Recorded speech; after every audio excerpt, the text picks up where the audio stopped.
Madame Nicole Biaggioli, bonjour. Bonjour. Vous êtes professeure de langue et de littérature française et vous dirigez un laboratoire de sciences de l'éducation. Vous nous avez fait l'honneur de participer à nos premières rencontres de Maison de la médecine et de la culture et nous voulions vous poser quelques questions complémentaires. Rita Charon a introduit la médecine narrative en 2000 aux États-Unis, qui permet d'articuler la médecine fondée sur les preuves avec le récit singulier du patient et qui est fondée sur la narratologie. Pourriez-vous, en tant que spécialiste narratologue, pourriez-vous nous expliquer de quoi il s'agit? Par rapport à cette proposition de médecine narrative, on est dans le cadre de l'application des schémas narratifs et actentiels, c'est-à-dire des schémas qui expliquent la façon dont l'esprit humain appréhende les types d'énoncés qu'on appelle des récits. Et la médecine narrative correspond à un besoin qu'ont rencontré les sociologues dans les sciences humaines dans les années 80-90, qui était de compléter ce qu'on apprenait par les enquêtes sur les comportements sociaux des sujets par des récits de vie qui permettaient d'appréhender le vécu des sujets de l'intérieur et de ne pas le réduire à des statistiques. Et je pense que le souci de la médecine narrative se rapproche beaucoup de ça. Donc il y a quelques expériences de médecine narrative en France. Je ne sais pas si vous êtes au courant, par exemple à Paris Descartes, sur les en certificat optionnel pour les étudiants de 3e et 4e année. Pensez-vous que cet enseignement pourrait être diffusé? Je pense qu'il pourrait être diffusé. Je pense que ça doit aussi se faire progressivement, parce que le récit est à la fois un donné sur lequel les futurs médecins devraient effectivement être amenés à travailler pour mieux comprendre le parcours de vie de leurs patients et la façon dont ils vivent leur maladie, mais c'est aussi un outil personnel de construction. Et il faudrait qu'eux-mêmes soient amenés régulièrement à produire des récits qui leur permettent de façonner leur expérience, leur représentation de leur parcours, et puis aussi d'aller de l'avant vers ce qu'ils souhaitent de faire. Pensez-vous qu'à Nice, il existe des personnes qui font déjà des recherches et qui seraient susceptibles de participer à un enseignement de médecine narrative? Mais je pense que oui. Dans plusieurs laboratoires, parce que c'est un sujet vraiment pluridisciplinaire. Et il se trouve que ces laboratoires, donc le laboratoire que je dirige, le laboratoire de philosophie du centre de recherche en histoire des idées, notamment un laboratoire de communication, nous travaillons tous sur la narration. Nous avons un séminaire pluridisciplinaire commun sur la narration et nous sommes également présents, au moins pour le laboratoire d'éducation et le laboratoire de philosophie, dans le département qui a été créé à l'intérieur de la faculté de médecine, le département d'éthique pour la santé et les sciences humaines. Voilà, éthique, philosophie et sciences humaines, donc département qui a été créé à l'initiative du professeur Baquet, Patrick Baquet, et donc des professeurs Pierre-Yves Kivigère et Dominique Grimaud. Voilà, et je pense que c'est vraiment dans ce cadre-là où nous commençons déjà à avoir des sujets de thèse déposés, que nous pourrions trouver à la fois des recherches sur lesquelles s'appuyer et des projets d'ingénierie didactique qui pourraient donner corps à cet enseignement. Madame Biaggioli, je vous remercie énormément. Madame Céline Lefebvre, bonjour. Vous êtes maître de conférence en philosophie de la médecine à Paris 7. Et vous nous avez fait l'honneur de participer à l'inauguration de la Maison de la médecine et de la culture hier. Pouvez-vous préciser ce qui vous a amené à travailler dans l'éthique du soin? Alors c'est deux choses. La première, c'est l'observation autour de moi d'un certain nombre d'expériences de patients et le constat que l'épreuve de la maladie est une épreuve certes physique, mais aussi psychique et sociale.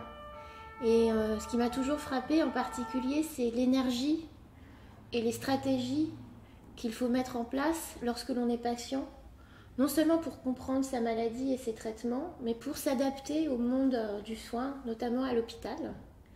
Et je me suis toujours dit qu'il fallait dépenser beaucoup d'énergie pour être malade, sans doute plus que lorsque l'on est en bonne santé.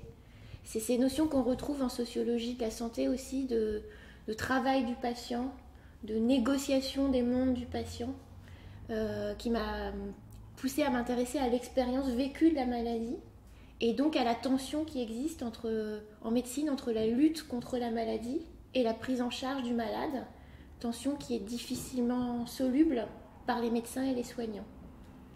Et peut-être parfois donc la lutte contre la maladie, mais parfois la lutte contre le système de santé aussi. Alors voilà, tout l'enjeu c'est de faire en sorte que le patient dans le système de santé ne se sente pas en conflit avec le système de santé, mais soutenu, d'abord reconnu comme malade, et non pas seulement comme usager du système de santé, donc comme souffrant, comme fragile, et effectivement comme devant être compris, soutenu, accompagné, et je dirais même cela à la fois bien entendu dans la relation avec son médecin ou ses médecins, mais aussi dans la vie quotidienne à l'hôpital, dans sa chambre, dans son parcours de soins, dans l'ensemble de l'univers médical, dans les examens complémentaires aussi. Enfin, voilà, l'épreuve de la maladie se diffracte en une myriade de moments, et ces moments peuvent tous être potentiellement, je ne dirais pas conflictuels, mais éventuellement des épreuves d'indifférence, voire de maltraitance ou de violence. Et c'est ce revers-là du soin, cet envers du soin qui m'intéressait de mettre en lumière auprès des étudiants de médecine. Donc, par votre livre Devenir médecin, donc à la collection du PUF, vous nous avez inspiré pour créer notre association qui est elle aussi une passerelle entre les mondes de la science, de l'art et de la pensée. Et je pense que c'est ce que vous enseignez aux étudiants en médecine, oui, mais de façon optionnelle, en 3e et 4e année. Pouvez-vous nous parler de cette expérience ? Oui, alors d'abord, je tiens moi aussi à dire combien j'étais heureuse de participer à ce moment d'inauguration de votre maison. Parce qu'effectivement, en dehors de cours magistraux, dans le cadre de cours obligatoires d'épistémologie, d'histoire et de philosophie des sciences, j'ai éprouvé la nécessité de créer auprès des étudiants externes en médecine, c'est-à-dire des jeunes étudiants qui commencent à avoir un contact avec les patients à l'hôpital, créer donc des enseignements qui puissent répondre à leurs interrogations, à leurs émotions, à leur déstabilisation devant le monde de l'hôpital et devant la rencontre de patients qui ont des maladies qui les affectent dans leur intimité et aussi dans leur vie sociale. Et il me semblait que pour répondre à ces questionnements naissants de jeunes futurs médecins, il était plus facile de passer par le recours à la narration, notamment à la narration au cinéma, parce que ils peuvent ainsi, les étudiants de médecine peuvent ainsi explorer le monde de la maladie, l'expérience de la maladie, la vie des malades, en dehors du seul hôpital et en dehors de la seule médicalisation de la maladie. Ils peuvent imaginer ce que cela fait d'être malade en dehors de la médecine.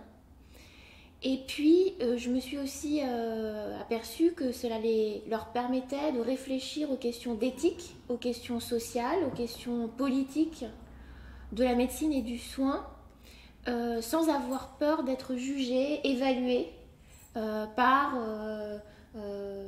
les personnes de leur service, par des seniors, par des chefs de clinique, par des internes. Ils pouvaient laisser libre cours à leurs propres questionnements. Est-ce que vous avez eu le retour des étudiants depuis ces quelques années ? Ouais. Ils sont heureux de participer à ce type d'enseignement parce que ça leur offre une ouverture sur des connaissances en sciences sociales, notamment ou en philosophie, qu'ils n'auraient pas abordées en dehors de ces temps-là d'enseignement. Et ça leur permet donc d'aborder des problèmes et de les expliciter. Par exemple, celui de l'écoute du récit du patient qu'on voit apparaître dans Barberousse de Kurosawa, celui d'annonce du cancer qu'on voit apparaître dans Au Laker de Solveig Ansbach. Donc voilà, ça les aide à appréhender des problèmes qu'ils rencontrent dans leur formation clinique, mais qu'ils n'ont pas le temps de formuler. Et ils peuvent ainsi aussi entrer dans les livres de philosophie qu'ils n'auraient pas rencontrés sinon. Et l'autre retour que j'ai, c'est qu'ils ont évidemment du plaisir à aborder ces questions à partir de films qui les touchent, qui les émeuvent, qui leur plaisent. Et voilà, c'est très parallèle à ce que vous faites dans la maison de la médecine et de la culture, où c'est à partir d'un objet esthétique, d'un film qui plaît et qui émeut, que les questions peuvent être mieux abordées et mieux approfondies.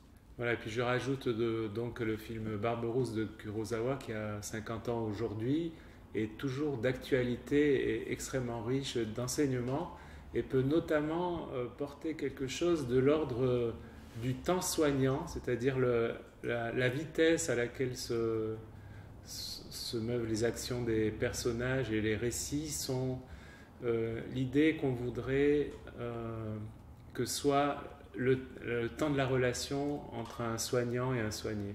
Merci. Merci à vous.